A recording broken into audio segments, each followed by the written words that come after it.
everyone, Steve from Backcountry Gallery here, and this time around I want to talk about Blinkies, or if you prefer the proper name, Nikon calls them the Overexposure Highlight Warnings and Canon calls it Highlight Alert, but you know what?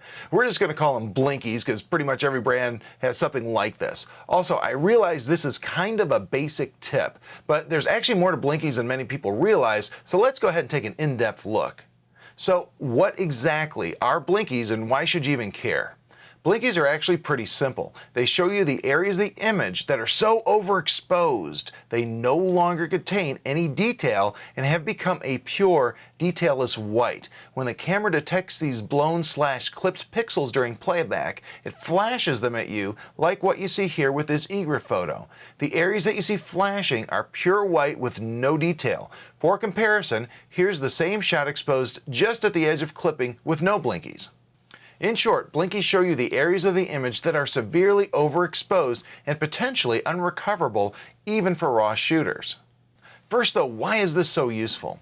The thing is, especially with modern cameras, you can underexpose an image to a greater or lesser extent and still easily bring back the raw file during post-processing with your exposure slider. Now, I'm not necessarily talking like severe cases here, just a stop or so, and various cameras and brands respond differently when it comes to like recovering underexposure, but just about any modern camera can easily recover at least a couple of stops pretty well.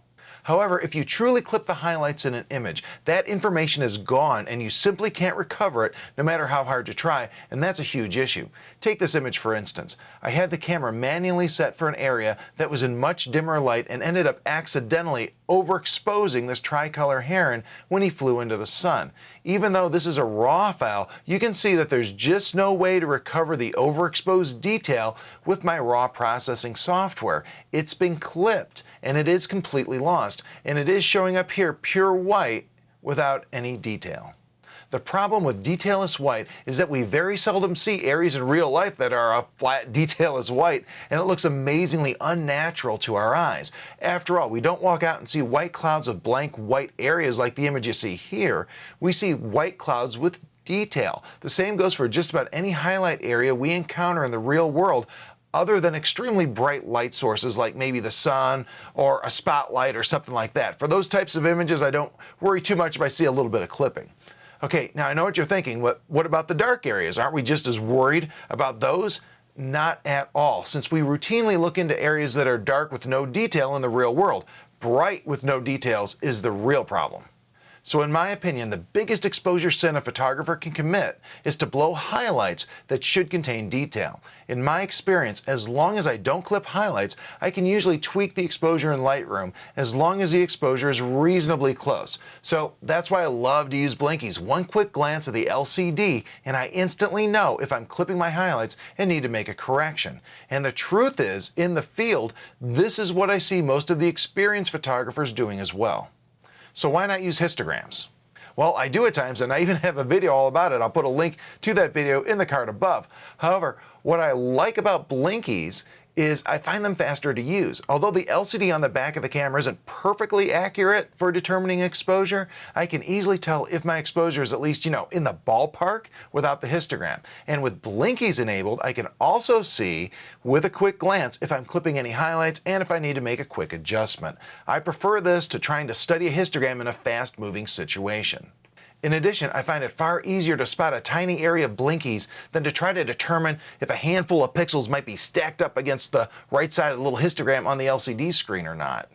However, there's an important side note here for RAW shooters. The Blinkies are based off of the embedded JPEG in the RAW file and not the RAW file itself.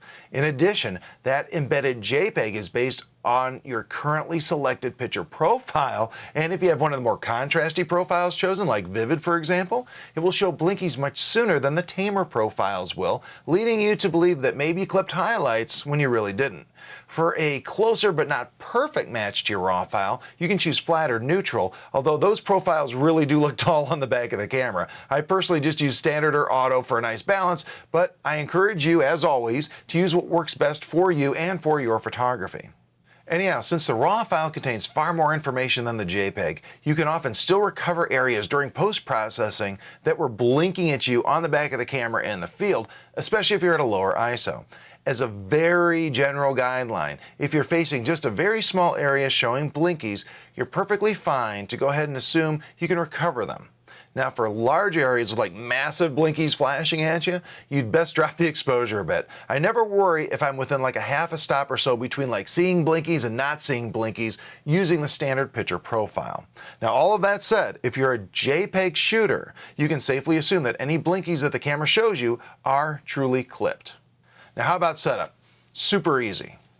This demo is going to be for Nikon, but Canon is similar. For Canon, you need to find the setting under your playback settings called Highlight Alert and turn that on. For Nikon, here's a full demo. Okay, so our first step is going to be to go ahead and just show you how to set this up in your camera. That's actually the easiest part, and then we'll go on and I'll show you how to actually use this and a few tricks with it. So let's start with setup though. Let's go up to our playback menu and jump down to where it says Playback Display Options. We're going to go ahead and select that and click it. Then we're going to go down here and we're looking for highlights. That's the main one.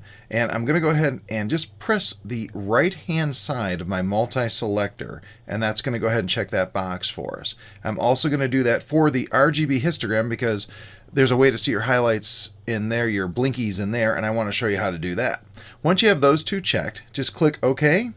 And you're all done. That's all there is to that. Now let's take a look at how to actually use this. Okay, so I'm going to go ahead and hit play on the back of the camera, and this is what happens to come up here for me.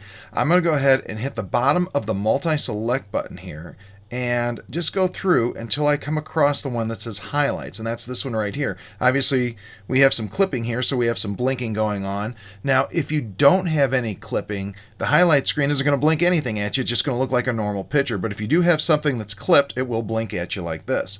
Now, if we go one more, we can take a look at that histogram screen we enabled just a moment ago, and we're going to talk about this in a few moments. I want to go over the basics first, and I'll explain how this thing works.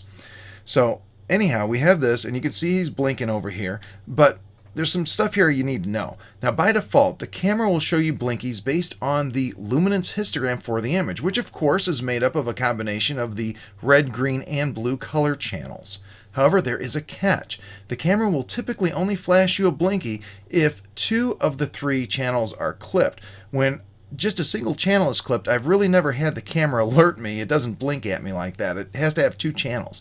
Now, most of the time, this is not a problem. However, if you do have a predominance of a single color in an image, it can lead to trouble. One example where the red channel likes to clip is during sunset or sunrise in like a Red Rock Canyon in the Southwest. It's a recipe for disaster. There's lots of red there.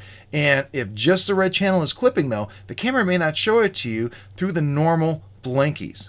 However, there is a solution. You can check individual color channels for blinkies as well. Give me a second. Let me switch to a different image and I'll show you what I mean. Okay, as you can see, we have a new camera. This is a D5, and I took a picture of my little focus test chart up there. It's got a lot of nice colors on there. And as you can see, it looks maybe a little bit bright right now, but the truth is it doesn't look like there's any blinkies. You don't see a single blinky on there. But spoiler alert, there is a bit of clipping in both the red and blue channels, and I'm going to show you just how to look for it. Now on the back of the camera, find the little image grid button, usually on the same button as the zoom out magnifying glass. You'll want to hold that in as you press the multi-select button left or right. It will scroll through the different color channels, and you can see it go from channel to channel as shown here. When you do this, you're looking at the clipping on just the selected channel. Note that on some cameras the R, G, or B will flash with the blinkies, and on others it'll stay solid, as you see here with my D5. So let's take a little bit closer look at this target. I'm going to go ahead and let's just look at the red channel. And you can see we have some clipping there in the red channel, and this is showing us exactly where we're having our clipping in that particular channel, which is kind of handy. When I go to the green channel, I can see that there's not actually any clipping in the green channel at all. And I go to the blue channel, and you can see the blue areas are clipping. Now, if you notice, the clipping on these channels do not overlap. The red's over in one area here, and there's no green, of course, and then the blue is in another area. And since they're not the same pixels, we're not seeing any blinkies at all. We're not getting alerted with our regular RGB highlights display here. So this is why it's sometimes valuable to go through and just kind of check those channels, especially if you have a predominant color in an image and you just want to make sure that you're not accidentally clipping those highlights. Now, what's the big deal if you blow out a channel? The short answer is that often the color and texture of that area of the image won't be exactly what you expected. As you know, just about every color we see in the real world is made up of a combination of red, green, and blue. This means that even if you have some red clouds in a photo, the chances are there's still some blue and green mixed in to give you that particular shade of red. However, if the red channel is clipped, that means the primary color of the cloud doesn't have the information you need to show the proper color and texture. And that can lead to those areas looking flat and off color to a greater or lesser extent, depending on the severity of the clipping. And I think we've probably all seen that in our photos at one time or another. Maybe we tried to pull a really bright cloud down and try to maybe grab our highlight slider and drag that down a little bit to bring that cloud under control, and it kind of got flat and the color was a little bit off. That's probably because you clipped the channel there, maybe the red channel in this case. So, there you go. That's a basic crash course in color channel clipping. By the way, keep in mind that the color channel information is also based on the embedded JPEG from the RAW file and not the RAW file itself. This means that an improperly set white balance can give you misleading information. Like if you have it set to shady during sunset at a Red Rock Canyon, like we mentioned a few moments ago, it may show clipping in the red channel when there really isn't any in the RAW file. For example, take this image of the test target shot at the proper white balance, and we're looking here at the red channel. You can see that it's not showing any clipping whatsoever. However, look what happens when I use the exact same exposure, but set the white balance to shady. Now it's showing massive clipping in the red channel. However, the only reason it's showing this is because I have the wrong white balance set and I'm flooding the image with warm color. If we look at the file in our RAW processor, it's clear that the red channel is just fine. So it's absolutely critical, if you want to use the color channels to check exposure information, that you make sure the color balance you see on the back of the camera matches what you see in front of you.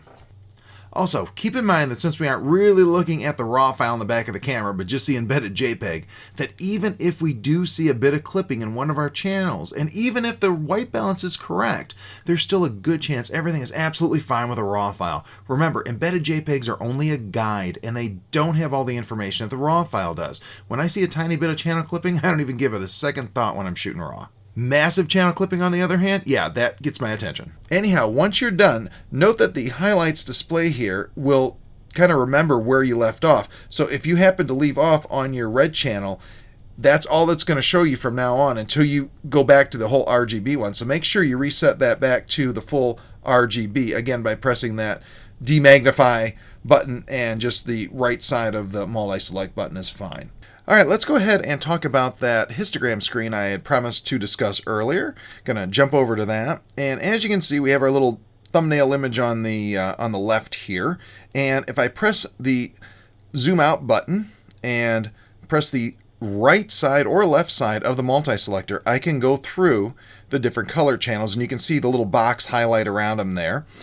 And as you can see, we don't have any blinkies showing up on our main luminance channel, so that's normal. That's what we saw on the other one. Now we go down here and we do indeed see some clipping in our red channel. Not a ton. You can see it's just kind of at the edge here of that histogram. The green channel is not showing anything, and the blue channel once again showing some clipping there. Now the cool thing about this, oh, and by the way, if you go all the way to the bottom, if you go all through all four boxes and then go one more, it'll shut the blinkies off completely. So if you don't want blinkies on this particular screen, you can actually turn those off.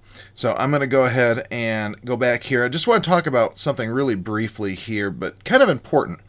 One of the cool things you can do with this that I really like is that, when you look at your histograms, a lot of times, especially if you're looking at color channels, you can see that you have maybe the red histogram and maybe it's right up to the edge, but you don't know specifically in the photo where that clipping is taking place. And what's really nice about having the highlights feature enabled on the camera is that if you go ahead and select that box there, you can actually see visually what's blinking in the photo, and you can decide if those areas really are actually important to the success of your image. For example, in some cases, maybe we're clipping that red channel a little bit, but maybe it's a sunset photo, and when we look at our blinkies, we see that we're actually clipping right around the sun there, and we don't really care about that. That's supposed to be really bright. It's fine.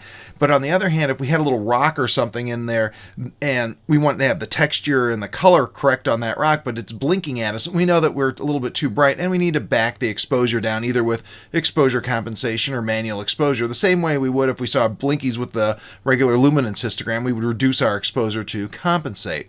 However, there is a little bit of a trick here, and that's sometimes that you get some colors that are so warm, for instance. I'm sticking with the red channel because it's the one that clips the most often. Sometimes you get colors that are so warm that you have to kind of accept that you're going to have a little bit of clipping, or you're going to have a really, really dark image. Of course, in a lot of cases, if it's a raw file, you can bring that back up in post and you can fix that kind of stuff.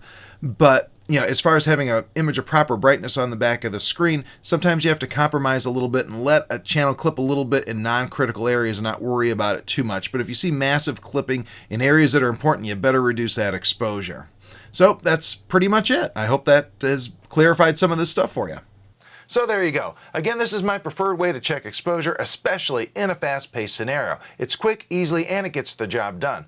By the way, this topic is covered in detail in my new book, Secrets to Exposure Metering for Nikon, along with hundreds and hundreds of other exposure and metering tips and tricks just like this. It's my biggest, best book ever. Make sure you check it out. I think you're really going to like it. As always, make sure you stop by my site and sign up for my free email newsletter. It's going to be mostly articles for much of this year, and that newsletter is the best way to keep on top of all of my newest materials. Of course, it'd be great if you'd click that little subscribe button for my YouTube channel as well. Thanks so much for watching. Have a great day.